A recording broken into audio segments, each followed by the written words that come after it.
Hello and welcome to Mompreneur Mondays, the place where we are giving you tips and tricks to survive and thrive through business and beyond. I am Courtney, your host and mompreneur of the day.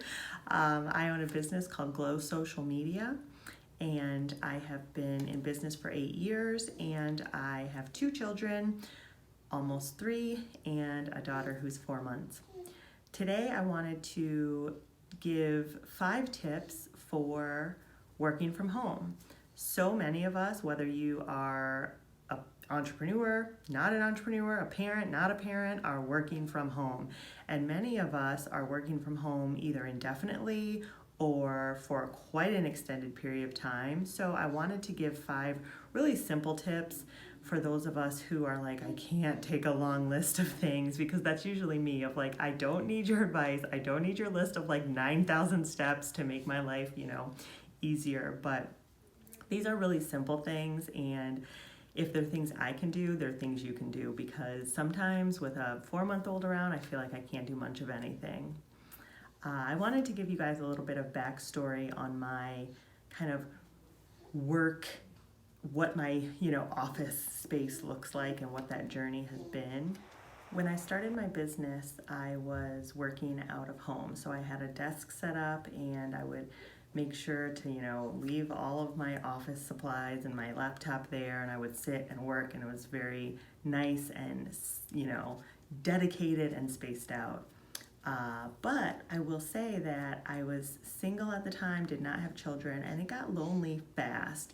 Being alone, working is definitely, something that wears on you. So my heart goes out to everybody right now. If you are alone and have been working from home through all of this COVID situation, I have been there, and it definitely gets really lonely. So keep your spirits up, do the best you can, do what you can do to get out and do some self-care. I've been there. And after starting my business and working from home, when my business grew, I was able to get office space.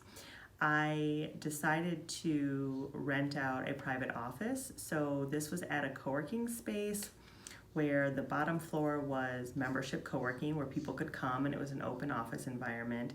And then there were private offices on the second floor.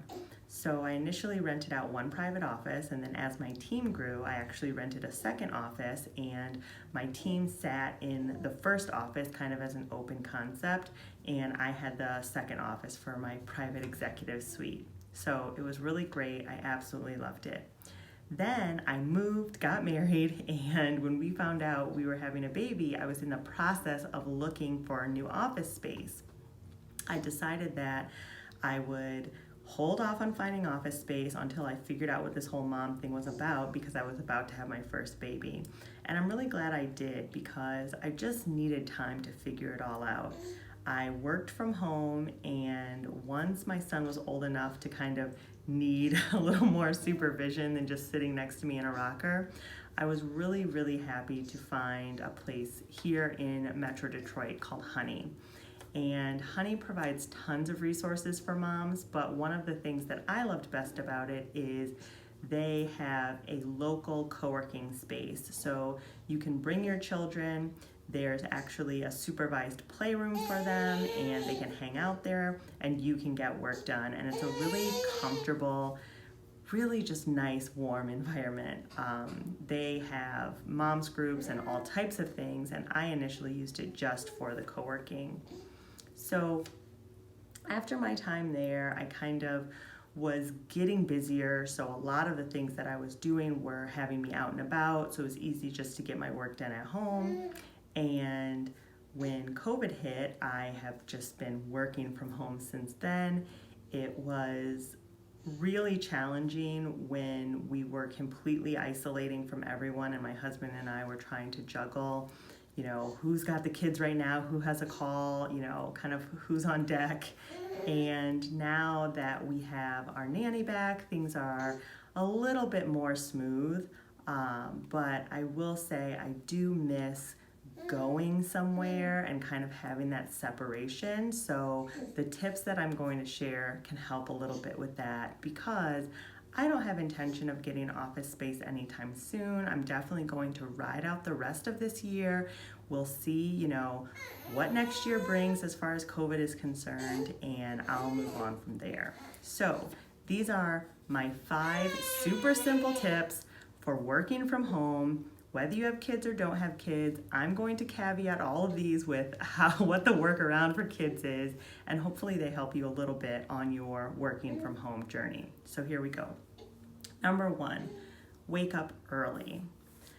I am a morning person, but here's the thing. I also have a 4-month-old, which means I'm barely getting any sleep. I try to put a toddler down to bed at night, which anyone who's done it knows is a struggle, and then I have to deal with an infant who may or may not wake up during the night. So waking up early isn't as easy as it seems, but there are a few things that you can do whether you have kids or don't have kids, and that is winding down early at night as much as you don't feel like it. Start to turn off the lights, have a designated time where you turn the TV off and turn your phone off well before you shut your eyes to fall asleep. And I always set my alarm a little bit early so I can have like a 15-minute snooze period. But another thing that I use is Mel Robbins has a book called The 5-Second Rule, and essentially the gist of it is count down backwards from 5 and then do the thing you said you were going to do. So if you're having a really hard time getting up in the morning, and there's more to it, you should check the book out. I'll put the resources in the description. But if I'm really struggling getting out of bed, I'll lay there and I'll go, okay, I'm gonna get out of bed. 5, 4, 3, 2, 1. And something about that, Mel Robbins talks about it in the book, will really help you kind of just pop out of bed and get going. So getting up early, getting a jump on the day, and just feeling organized, I think really, really helps. The second thing, which has been so hard for everyone during COVID, is get dressed. Now, I can hear the moms now saying, why would I get dressed? My kids are just gonna throw food at me or spit up all over me. And I would say there is a happy medium between putting on, your cutest tops from Zara and an old t-shirt of your husband's. So find that happy medium. And I really take getting dressed to mean change your clothes. So instead of going around in maybe the pajamas that I had on until noon, I always go into my dressing room and put something different on. Even if it is a workout shirt and leggings, it's not what I slept in, and it really helps kind of wake your mind and body up and say, okay, it's daytime. What are we gonna do? The third one is get a workspace. That's been really difficult for everybody to figure out during COVID because you might have 2 people needing to work from home and you only had 1 dedicated workspace. This doesn't mean that you have to go out and get this whole office set up or even have a private room, but it's essentially take 1 step more than sitting in bed or on the couch with your laptop. That's going to help tremendously because it's going to keep you from being distracted, and you also really shouldn't spend all day in bed on your laptop because it's going to make you feel more tired, and it definitely doesn't help with the separation of work and daytime and your sleep. So you can see I have a little person up from their nap, and that actually goes really well into my next tip, which is create a schedule. So all of you moms out there are probably thinking, yeah, right. Who can be on a schedule because your toddler's gonna wake up from their nap whenever they want and not when you're done doing what you were gonna do. But I look at schedule really loosely because I barely have a schedule. The best schedule I have is a rough time for him to go to sleep at night and for the baby to go to sleep. But I feel like I'm constantly noticing, oh my gosh, it's lunchtime, oh my gosh, it's dinner time, and the day is just getting away from me. But I like to think about it more as the order in which I like to accomplish things during the day. So if I know I like to get up, have my coffee, then brush my teeth and wash my face, that's something I know. And I don't really have to think about, oh, I need my coffee at 6:15 and then I need to wash my face at 6:25. I just know that that's the order in which I do things when the morning comes.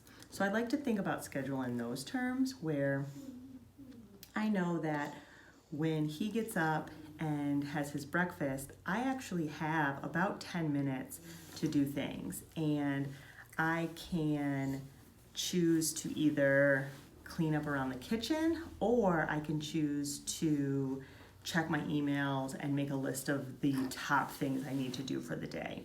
That's actually a really good use of my time, because I know I have about 10 minutes and I can say, all right, this is what I need to accomplish. This is, what is the top thing on my agenda and how much time it might take me to get it done that day. And then I can start to arrange my day loosely around it. There are lots of schedules online, toddler schedules, baby schedules, all these things. And I find that it's really difficult to stick to any of those. So I also like to block my meetings to certain times. So I do know roughly when my son will be napping in the afternoon in about a 2-hour window. So I know that there's generally an hour that I can pretty much bank on scheduling a meeting, because even if he goes to bed 30 minutes to an hour later, or wakes up 30 minutes to an hour later on the other end, I've got a good 40 minutes in the middle of that I can schedule something or do something that really needs my full focus and attention. I also am fortunate enough to have a part-time nanny, so I know if I need to go out for things or run errands, which that'll be part 2, because I shouldn't be running errands during that time. I should be getting things done. But sometimes it's like, that's the only time I have to get out of the house and be unencumbered, so I run my errands. But that's a really good time to know that if you have things to schedule, you want to schedule those things during a very short window where your kids might be napping or on a Zoom call, or maybe it's their least fussy time of the day. That's when you can schedule that stuff. And the rest of it, just don't bother. I've been there where I have tried to pack stuff in and thought, I can do it, they'll be fine. It doesn't work. It rarely works. And you just end up being really exhausted. So I use the term schedule really loosely, but I like to think of it more like routine and habit. And once you start creating that, you really start to see what pockets of time you have during the day. The last thing on my list, number 5, that is work blocks. So if you don't have kids, or if you have full-time childcare and you have a lot more time in the day to kind of get work done, I really like working in the 40-10 minute structure. What that means is you set a timer for 40 minutes, and ideally you work on one set of things in that 40 minutes. I thought I was gonna sneeze. Okay, maybe you have a project that you need to work on, or tasks that you need to accomplish that are all sort of grouped in together. You turn your brain to those things, work on it for 40 minutes, set the timer comes up, and then you take a 10-minute break. And this means you get up from the computer, you refill your water, you get a snack, you go to the bathroom, you reset your mind, and then you can come back, set another 40-minute timer, and maybe you need to continue the project you were working on, or ideally you got a lot done faster than you expected, and you can move on to the second set of things. So what I like to do when I set that 40-minute timer in advance, I like to list out the things I'm going to work on. So I'm gonna work on this first. If it doesn't take all 40 minutes, I like to have a secondary thing that's a really short project, so I don't get started on something else and then the timer goes. So I might say, okay, I'm gonna work on this project. I think it might take 30 minutes, but I'll work on it. Let's say it only takes 25.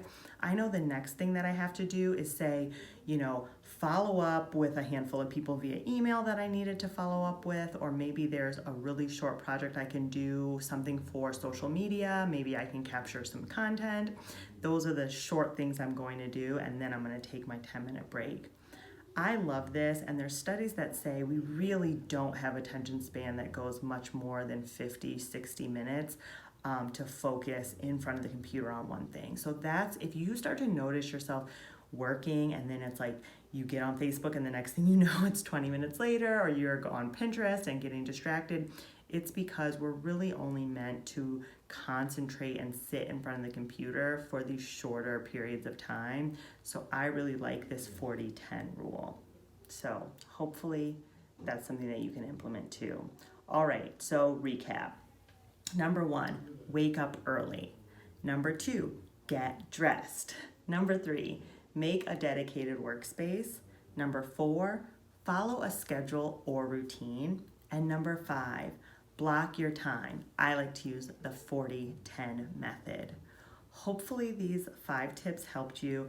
Let me know which ones you plan to implement. Let me know which ones you think are going to be the hardest and the easiest. And if you've tried some of these, let me know which ones you like and which ones work really well for you. Wishing you luck. Keep it up.